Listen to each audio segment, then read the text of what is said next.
শয়তানের আমল ভরা দিনগুলি শেষ হয়ে গেল, কিন্তু মুমিনের আমল তো কোনদিন তার জন্য শেষ হওয়ার নয়। মুমিন কোন সময় আল্লাহ থেকে, আল্লাহর ইবাদত থেকে বিচ্ছিন্ন হয় না। সব সময় সে আল্লাহকে স্মরণ করে, সব সময়কার জন্য আল্লাহর ইবাদত করে।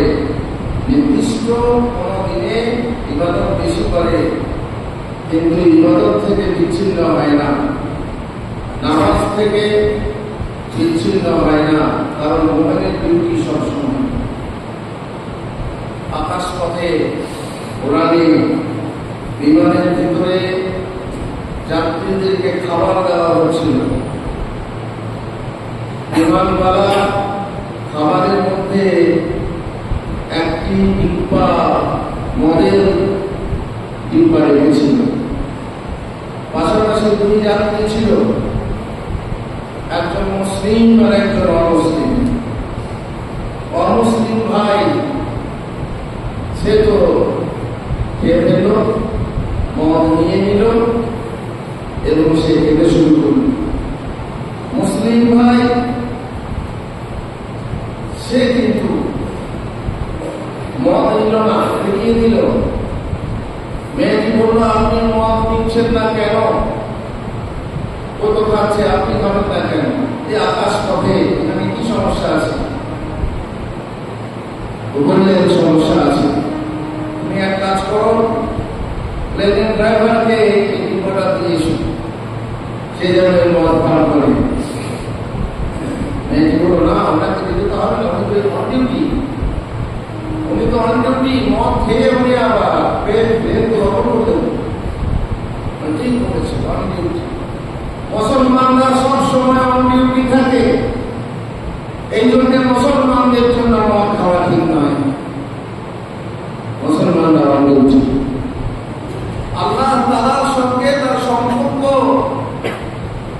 সদা সর্বদা সতত এবং সবসময়ের জন্য তার সম্পর্ক থাকবে। বান্দার সাথে আল্লাহ সম্পর্ক থাকবে, আর সবসময় সে অন ডিউটি থাকবে। আর যদি সে বিচ্ছিন্ন হয়, তাহলে নিশ্চয়ই তার এরকমই অসুবিধা হবে, যেমন প্লেনের পাইলট যদি মদ খায়, তার যে অসুবিধা প্লেনের হতে পারে। যেহেতু মুমিন ইবাদত করেছিল রমজান মাসে, রমজান মাস পার হয়ে গেলে যদি সে ইবাদত থেকে বিচ্ছিন্ন হয়, সে তার নিজের প্রভুকে ভুলে যায়, নিজের আল্লাহকে ভুলে যায়। আর অথচ যিনি রমজানের প্রভু, তিনি শাবান, শাওয়াল তথা বাকি মাসসমূহ 12 মাস সারা বছরে তিনি হচ্ছেন প্রভু, মহাপ্রভু। মুসলিমের কর্তব্য হল রমজান মাসে যেসব নেক আমলের অভ্যাসী হয়েছে, সেই সব আমল বন্ধ না করে একটানা নিয়মিত করে যাওয়া। শুধু রমজান আলী ভাই হয়ে থাকলে হবে না, মুসলমানদেরকে শুধু রমজান আলী হয়ে থাকলে হবে না। রোজার মাস এলো, নামাজ করলাম, দাড়ি ছেড়ে দিলাম, তারপরে যেমনি ঈদের নামাজ পড়া হয়ে গেল, দাড়ি চেঁচে দিলাম, আর নামাজ তাকে তুলে দিলাম, আবার 11 মাস পড়ে দেখা যাবে না। শুক্রবার ভাই হলেও হবে না। তারপরে শুক্রবার জুমার দিনে এসে ডিউটি করলাম, আর বাকি এক সপ্তাহের মধ্যে নামাজের উপর ডিউটি দিলাম না। মুসলিম ডিউটি দিল না, ডিউটি করল না। আল্লাহ কি বলছেন? আল্লাহ বলছেন,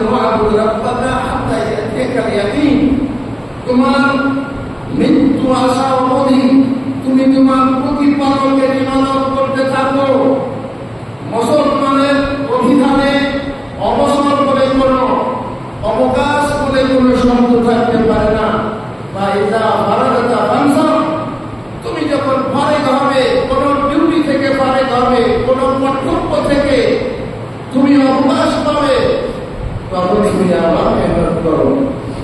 তোমার অভিধানে অবকাশ নেই, তোমার অভিধানে অবসর নেই। তুমি হয় দুনিয়াটাকে থাকবে তোমার নিজের ভাড়াইয়ের জন্য, দুনিয়া চালানোর জন্য, আর না হয় তুমি থাকবে আল্লাহর কাজে, আখিরাতের কাজে।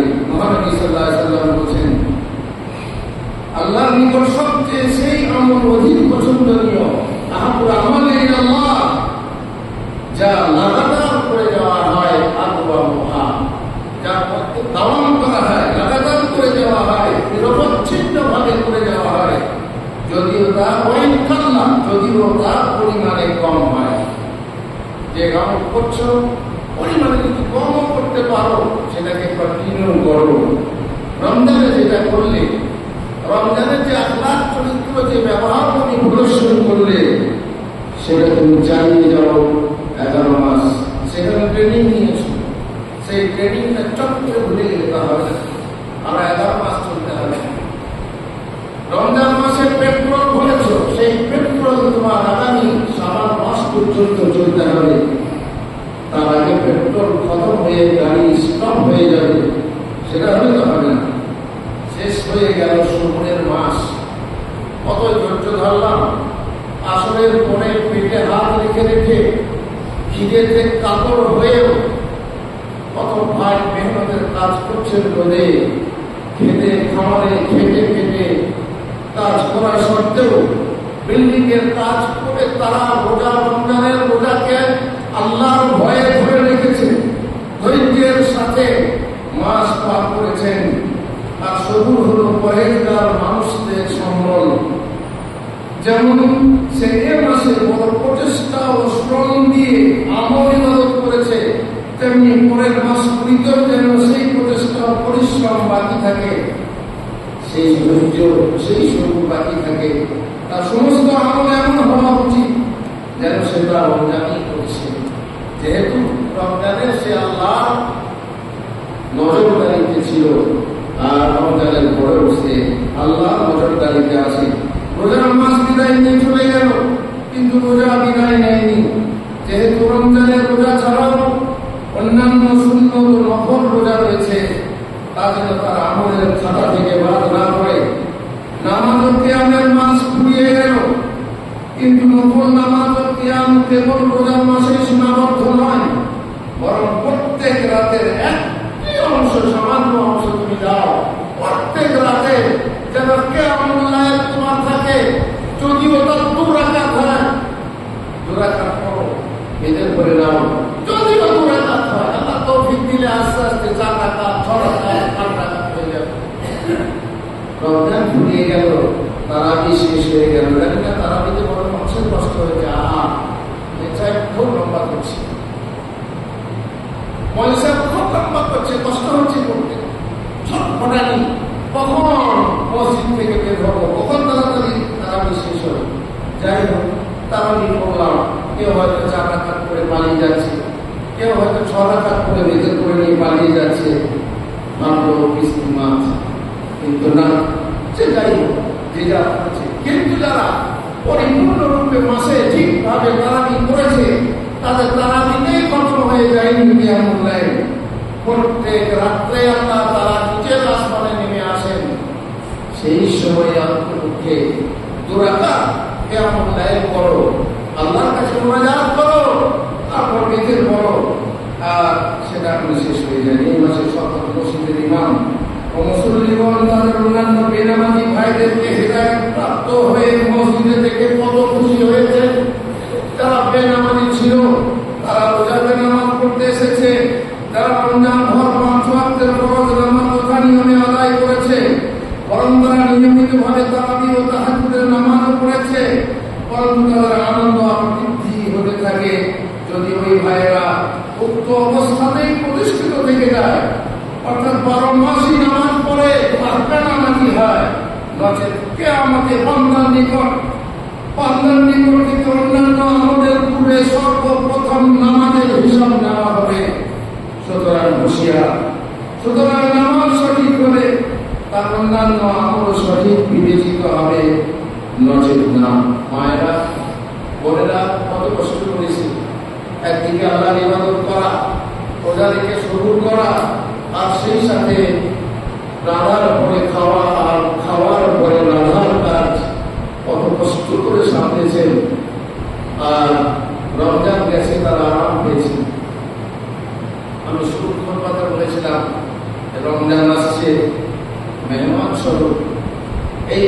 রমজানকে আসতে দেখে কত শ্রেণীর মানুষ আছে, অযাচিত মেহমান, আরে কোরআন নিয়ে এই সময় চলে এলো। কত মানুষ আছে দেখে খুশি হয়েছে, মেহমানকে জড়িয়ে আনতে ধরে, এসো ভাই এসো, এসো তুমি এসেছো, 1 বছর পরে স্বাগত জানিয়েছে সেই মেহমানকে। ঠিক যাওয়ার সময়, বিদায়ের সময়, টাটা যাও বাবা, আপদ বিদায় হলো, তাড়াতাড়ি চলে গেল, ভালো হলো, আপদ বিদায়। অনেকে ভাবতে যা আপদ বিদায় হলো, মেহমানকে অযাচিত ভাবে নিয়েছিল, বিড়ি না খেয়ে পেট ভেবে গেছিল, খেতে না পেয়ে কত খেতে কষ্ট হয়েছিল, আপদ বিদায় হলো রমজান। এবার মেজবান ছিল, আরেক মেজবান রমজান বিদায় হলো। কত খুশির মাস, কত আনন্দের মাস, কত ঐক্যের মাস চলে গেল। তার জন্যে তার আনন্দ নয়, তার নিরানন্দ এবং তার কষ্ট হলো। নেক আমল বা কোনো সৎকর্ম আল্লাহর দরবারে কবুল হওয়ার অন্যতম লক্ষণ এই যে আপনি কি জানতে চাইবেন না যে আপনার সিয়াম কিয়াম কবুল হলো কিনা? তাহলে শুনুন, যদি আপনি জানতে চান যে আপনার রোজা কবুল হয়েছে, যদি আপনি জানতে চান আপনার তারাবির নামাজ কবুল হয়েছে, কিয়াম কবুল হয়েছে, তাহলে আমলকারী কর্মের পরে পুনরায় অন্যান্য সৎকর্ম যদি আপনি করে থাকেন, তাহলে জানবেন আপনার রোজা, আপনার কিয়াম কবুল হয়েছে। রমজানের আগে যেমন ছিলেন তার থেকে যদি রমজানের পরে কিছু না কিছু ভালো হয়েছে, আলহামদুলিল্লাহ রোজা কবুল হয়ে গেছে। হজ করতে যাওয়ার আগে যেমন ছিলেন, হজ করে ফিরে এসে যদি ভালো হতে পেরেছেন, তাহলে মাশাআল্লাহ আপনার হজ কবুল হয়েছে। এটাই হচ্ছে লক্ষণ আপনার আমল কবুলের, যে আপনি আগে যেমন ছিলেন তার থেকে ভালো হয়েছেন, আর তার মানে হচ্ছে যে আপনার আমল কবুল হয়েছে। সুতরাং রমজানের পর আপনার অন্যান্য নেক আমল করতে থাকা, এই কথাটি লক্ষণ যে আপনার রোজা ও তারাবি মহান আল্লাহ কবুল করে নিয়েছেন। আর হ্যাঁ, খবরদার পুনরায় আপনি আপনার সেই অবস্থায় ফিরে যাবেন না যে অবস্থা ছিল রমজানের পূর্বে। যেহেতু মহান আল্লাহ বলেছেন, ওয়া তাকুনু কাল্লাতী নাকাদাত গাযলাহা মিন বা'দি কুওয়াতিন আনকাসা, তোমরা সেই নারীর মতো হয়ো না, সেই মেয়ের মতো হয়ো না যে তার সুতা মজবুত করে পাকাবার পর ওর পা ধুয়ে নষ্ট করে দেয়। কোন এক মহিলা সোয়েটার বনে, সোয়েটারের একটা ট্যাপ থাকে, ট্যাপ, সেই ট্যাপটা ধরে যদি টান মারে ওটা সোয়েটারটা খুলে যায়। আল্লাহ তাআলা এখানে সেই উদাহরণ দিয়ে মানুষকে সতর্ক করছে, রমজান মাসে বুনতে থাকবে, তুমি বুনতে থাকবে সোয়েটার বোনার মতো, তোমার আমলের সোয়েটার বুনতে লাগলে, তারপরে রমজানের পরে ঈদের নামাজ পড়ে সেই ট্যাপ ধরে মারলে টান, আর রমজানের সমস্ত উল্টোমা খুলে সব ছিন্ন বিচ্ছিন্ন হয়ে গেল। তার মানে যেমন তুমি রোজা রেখেছিলে তেমনি ফিরে গেলে, যেমন তুমি অদৃশ্য ছিলে সেরকম অদৃশ্য হয়ে গেলে আমাদের ময়দান থেকে। খবরদার সেরকম ভাই মুসলিম, আপনি আপনার উদ্দেশ্য অর্জন করুন, আর আমি নিদ্রা থেকে জেগে উঠুন, আপনার সকলের জন্য কিছু পথের পাথের সম্বন্ধ সংগ্রহ করে নিন। আল্লাহ রাব্বুল আলামিনের প্রতি তাওয়াক্কুল রুজু করুন, গাফলতি ছাড়ুন, ওই দাস্য অর্জন করুন।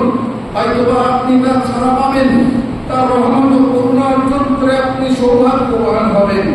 আল্লাহ নবীদের পথে পথিক হয়ে তাদের সাথে আপনি মিলিত হতে পারবেন। আল্লাহ তার জাহান্নামের ভয়ে 9 মাস বিগলিত করে রমজান মাসকে বিদায় জানান। যে ছিল প্রিয়তম সে বিদায় নিল, তাহলে তো আপনার চোখের পানি স্রোতের ওদের পানিতে স্রোত নামাই কথা, কি জানি আবার আগামী বছরে সেই প্রিয়তমের সাথে আপনার সাক্ষাৎ হবে কিনা, আবার আপনি ওই ফরজ রোজা পালন করার তৌফিক লাভ করবেন কিনা, পুনরায় পুনর সাথে জামাতে ওই তারাবির নামাজ পড়তে সুযোগ পাবেন কিনা। আর শেষে মজুরি তার মজুরকে তার মজুরি দেওয়া হয়। আমরা আমাদের কাজ তো শেষ করলাম, কিন্তু হয় যদি আমরা আমাদের মধ্যে কার কাজ আল্লাহর দরবারে গৃহীত হয়েছে, কবুল হয়েছে তা জানতে পারতাম, তাহলে তাকে তার উপরে মোবারকবাদ জানিয়ে আসতাম, ধন্যবাদ জানিয়ে আসতাম। আর কার কাজ গৃহীত নয় তা জানতে পারলে তার সাথে বসে সমবেদনা হাম্বল, ফুযাইল বিন ইয়াদ, বিশর হাফি রাহিমাহুল্লাহ বলেছেন, বি'সাল কওম মা ইয়ারিফুনা রাব্বাহুম ইল্লা ফি রমাদান। নিকৃষ্ট সে সম্প্রদায় যারা রমজান ছাড়া অন্য মাসে আল্লাহকে চেনে না। নিকৃষ্ট সেই পুরুষ যে রমজান মাস ছাড়া তার আল্লাহকে চেনে না। নিকৃষ্ট সেই নারী যে রমজান মাস ছাড়া তার রবকে চেনে না। আল্লাহ আমাদেরকে হিদায়াত করুন। সাল্লাল্লাহু আলা নবিয়্যিনা মুহাম্মদ ওয়া আলা আলিহি ওয়া সাহবিহি আজমাইন।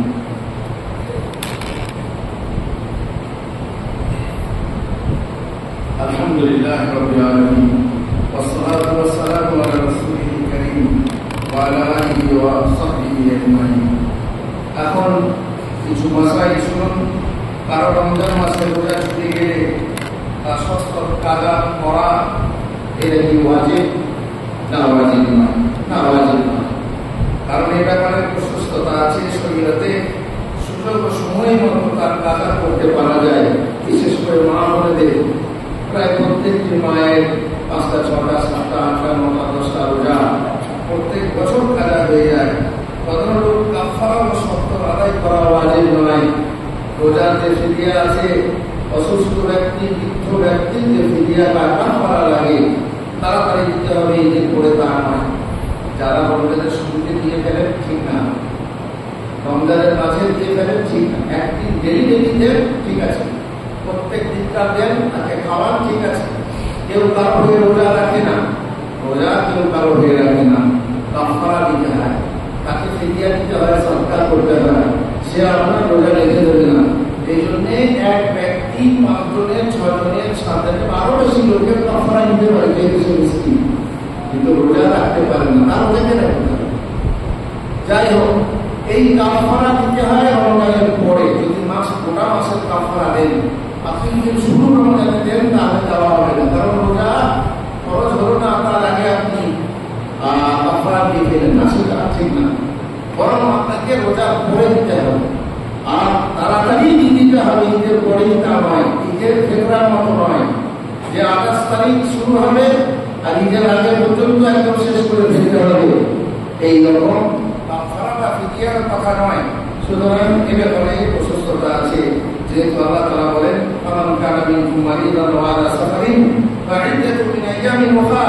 কিন্তু তোমাদের মধ্যে যে অসুস্থ মুসাফির হবে সে অপর কোনো দিন গণনা করতে পারে। আর কোনো দিন বোঝাচ্ছে না, বলা হয়নি কোন সময়, তাড়াতাড়ি করো, তাড়াতাড়ি যে কোনো দিন তুমি সেই রোজা কাজা করে নেবে।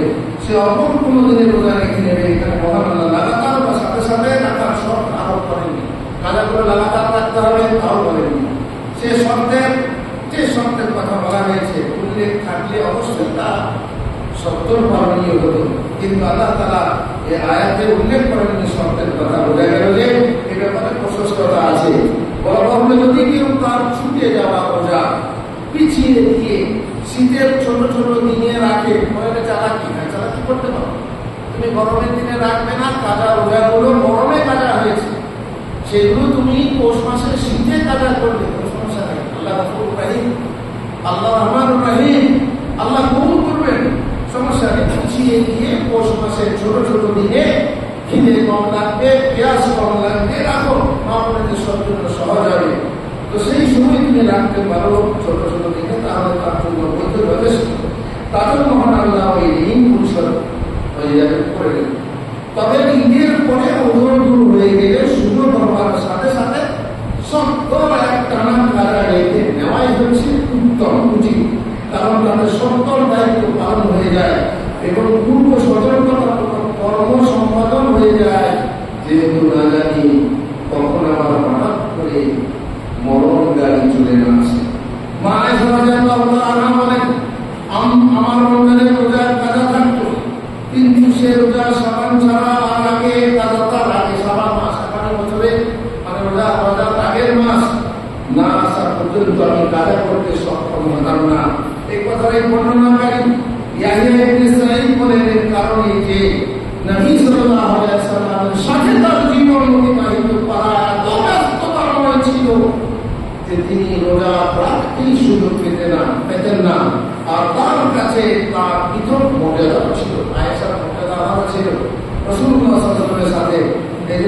না পেয়ে একেবারে শেষ মাসে তিনি কাজা করে নিতেন। এখানে মা আয়েশা রাদিয়াল্লাহু আনহা এই কথাই দাবি করে যে তার ব্যস্ততা না থাকলে ছুটে যাওয়ার রোজা 70 কাজা করতেন। এ থেকে বোঝা যায় যে যার কোনো ওজন অসুবিধা নেই তার জন্য দেরি না করে 70 কাজা রেখে দেওয়াই উচিত। ঋণ মাথার ঋণ, যারা টাকা ধার নেন তারা আনন্দ করেন অনেকে, কিন্তু না, যারা ভালো ঋণ নিতে হয়েছে বাধ্য হয়ে সেটা মাথার ঋণ রূপে মাথায় যেন খোঁচা মারছে, ধাক্কা মারছে, ব্যথা দিচ্ছে। যত তাড়াতাড়ি হয় এই ঋণকে তুলে ফেলো, এই ঋণকে পরিশোধ করে ফেলো, তেমনি কাজা তাড়াতাড়ি করে ফেলো। আগামী রমজান পর্যন্ত যদি রোজা রাখতে না পারে কেউ, যদি কেউ রোজা পার করে রোজা কাজা করতে চায়, তাহলে তার কি কাফারা আছে? না, কাফারা দেওয়ার কথা অনেকে বলেছে, কিন্তু তার কোনো দলিল নেই। শুধু রোজা রেখে নিলেই হবে। গত কয়েক বছরের হলেও রমজানের রোজা কাজা করা ওয়াজিব। সুতরাং কেউ যদি 20 বছর বয়সে রোজা রাখতে শুরু করেছে, তাহলে তার সাবালক হওয়ার পর থেকে যে 5 বছরের রোজা রাখেনি, 5 মাসের রোজা তাকে কাজা করতে হবে। আর সেই সাথে তাকে লজ্জিত হয়ে তওবা করতে হবে এবং এই সংকল্প বদ্ধ হতে হবে যে জীবনে কোনোদিন রোজা ছাড়বে না। মা আয়েশা রাদিয়াল্লাহু আনহা বলেন, আমরা রোজা কাজা করতে আদিষ্ট তখন সময়ে ঋতুর সময়ে আমরা রোজা কাজা করতে আদিষ্ট হতাম এবং নামাজ কাজা করতে আদিষ্ট হতাম না। সুতরাং আপনি তওবা করেছেন, এই 5 বছর নামাজ রোজা করেননি, নামাজ আপনাকে পড়তে হবে না, বেশি বেশি নফল করতে হবে, কিন্তু রোজা কাজা করতে হবে। তবে আপনি যদি মুসলমান অবস্থায় রোজা নষ্ট করেছেন তাহলে এই ওরকম, আর যদি কাফের অবস্থায় করেছেন, 20 বছর পরে মুসলমান হয়ে যদি আপনি নামাজ রোজা করছেন, তাহলে আগের নামাজ রোজা কিছুই কাজা করতে হবে না, এই কথা মনে রাখবেন। আর কাজা করার আগে কি নফল রাখা যাবে? কাজা করার আগে কি সওয়ালের রোজা রাখা যাবে? রমজানের রোজা রাখার জন্য সময় সম্মুখীন না করে তার পূর্বে নফল রোজা রাখা বৈধ সূত্র চান। উত্তম হলো আগে কাজা, তারপরে নফল, আগে ঋণ পরিশোধ, তারপর দান সদকা করা। যদি বলেন আমি আমার কাজা রোজাগুলো পৌষ মাসে রাখবো, আমি আগে সওয়ালের রোজাটা রেখে নিই, তাহলে জায়েজ। উত্তম হলো না, কি হলো? জায়েজ, আপনি করতে পারবেন। সওয়ালের রোজা যদি আপনি আগে রেখে নেন তো তাতে অনুমতি আছে, তাতে কোনো সমস্যা নেই। তেমনি যেমন মহরমের রোজা, আরাফার রোজা, এগুলো রাখতে পারেন, অন্তত কাজা আছে। আর একটা কথা বলুন, কাজার সাথে সওয়ালের রোজাকে রাখা যাবে না, একসাথে রাখা যাবে না। কাজার সাথে সওয়ালের রোজা রাখা যাবে না, হবে না। আর মহরমের দিনে আপনি কাজা রাখতে পারেন, তাহলে মহরমের সওয়ালের রোজা। আরাফার দিনে আপনি কাজার নিয়মে রোজা রাখতে পারেন, তাহলে তার সব আপনি পেতে পারবেন। কিন্তু আপনি কাজাটা করবেন আগে তা জরুরি নয়। ওলামারা রমজানের রোজা রাখা, পূর্বে নফল রোজা রাখা মাকরুহ মনে করেছেন, অনেকে করেছেন যে মাকরুহ ঠিক না, কিন্তু জায়েজ আছে। আর সওয়ালের 6 রোজা রমজানের কাজা হওয়ার আগে রাখা যাবে না, এই কথা নয়, বরং রাখা জায়েজ। থাকলে তা সাধারণ নফলের মান পাবে, সওয়ালের রোজা পাওয়া যাবে না। যদি কেউ বলে যে আমি আগে সওয়ালের রোজা রেখে নেবো, তাহলে তার আসলে হাদিস মানা হলো না, আর হাদিস অনুযায়ী পূর্ণ স্বভাব পাবে না। কেননা যে ব্যক্তি রমজানের রোজা রাখে তারপরে পরপরই সওয়ালের 6টা রোজা রাখে, তাহলে সে ব্যক্তি সারা বছর রোজা রাখার স্বভাব হয়। কিন্তু আপনি রমজানের রোজা 5টা 7টা বাকি রেখে সওয়ালের রোজা রাখেন, তাহলে বোঝা গেল যে আপনি সওয়ালের অধিকারী হতে পারবেন না। সওয়ালের রোজা একটানা রেখে নেওয়া ভালো। যদি কেউ দুটো করে রাখে, সপ্তাহে 2 করে রাখে, তাহলেও কোনো সমস্যা নেই। কেউ যদি সব বৃহস্পতিবারে রাখে, রোজা রাখার অভ্যেস আছে, সব বৃহস্পতিবারেরও স্বভাব পাবে। কেউ যদি আইয়ামে বীজে রাখে, আইয়ামে বীজের স্বভাব পাবে, কিন্তু রাখতে হবে সওয়ালের নিয়তে।